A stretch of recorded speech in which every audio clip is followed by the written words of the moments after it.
some know her, while others don't. She was often confused with Marina and the Diamonds, yet her songs have been sung worldwide. Is she a faceless singer, or did we simply not pay her enough attention? Charli XCX is the heroine of this new feature. Don't forget to subscribe to my VK group to watch all my content easily and follow my Telegram channel. Despite her immense potential, regular high-quality releases, and undeniable impact, Charli XCX remained a widely recognized name in niche circles for a long time.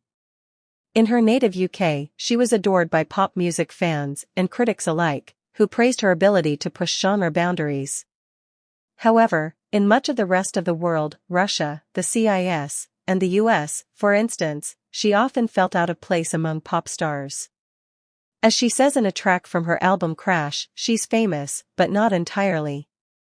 Charli's influence online is substantial, with 13 million monthly listeners on Spotify, a number expected to grow, and over 6 million followers on Instagram, although these figures pale compared to artists like Dua Lipa or, even more so, Taylor Swift.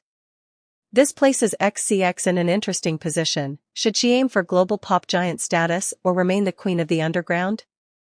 Charlotte Acheson, Charli's real name, now 32 years old, grew up in Essex, UK. From a young age, she felt like an outsider, partially due to her appearance. With an Indian mother, she stood out from her school friends, leading to self-doubt. I felt rejected but thought that if I pursued music, people might find me interesting. One of her greatest fears was being boring, but Charli was anything but that.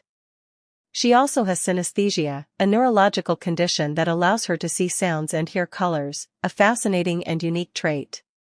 In her youth, Charlotte enjoyed listening to the Spice Girls and Britney Spears, eventually discovering French electropop bands like Justice and Uffy, whose music dominated social media when she was a teenager.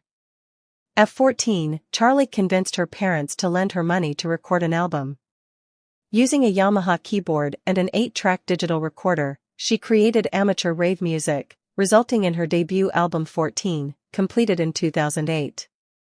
She then created a MySpace page to post her demos, which caught the attention of an organizer of illegal raves in East London. At just 14, she performed at one of these events under the pseudonym Charli XCX, taken from her MSN Messenger nickname. Her first performances were met with mixed reactions from her parents.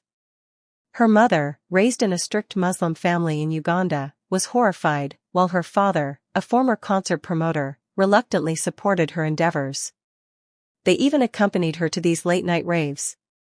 Though her debut album 14 was never officially released, it was distributed for free at these events, including singles like Francesco and Artificial Beach, later caused her embarrassment. In 2010, she signed with Atlantic Records, dropped out of art school, and moved to Los Angeles to network with producers. She released several mixtapes during this time, but her breakthrough came in 2012 when she co-wrote and performed I Love It with Icona Pop. The song became a global hit, solidifying her presence in the music industry. Her debut album True Romance, 2013, received critical acclaim but failed commercially. Despite opening for major acts like Coldplay and Paramore, Charli struggled to form a recognizable public image. She often wrote hits for other artists, such as Selena Gomez and Camila Cabello, and became a sought-after songwriter. Her solo success arrived with the platinum-certified Boom Clap, featured in the Fault in Our Stars soundtrack. Her second album, Sucker, 2014, performed better, featuring hits like Break the Rules and Doing It, with Rita Ora. Charli embraced feminist themes, producing a documentary called The F Word and Me to explore feminism in pop music. In 2016, Charli collaborated with Sophie and shifted her sound to experimental electronic pop. This marked the beginning of her association with hyperpop, a genre championed by her label PC Music. Subsequent projects like Number 1 Angel and Pop 2 earned retrospective praise for their influence.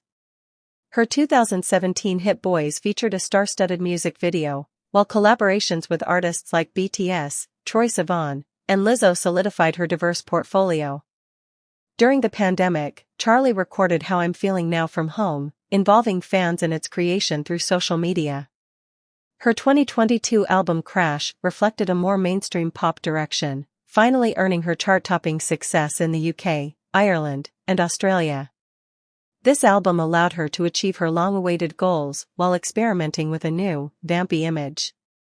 More recently, Charli has collaborated with Tiesto and contributed tracks to the Barbie movie soundtrack.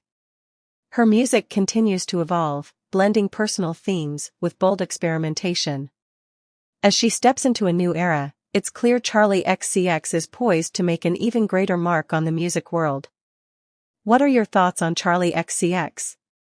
Did you know what she looks like? Have you ever confused her with other artists?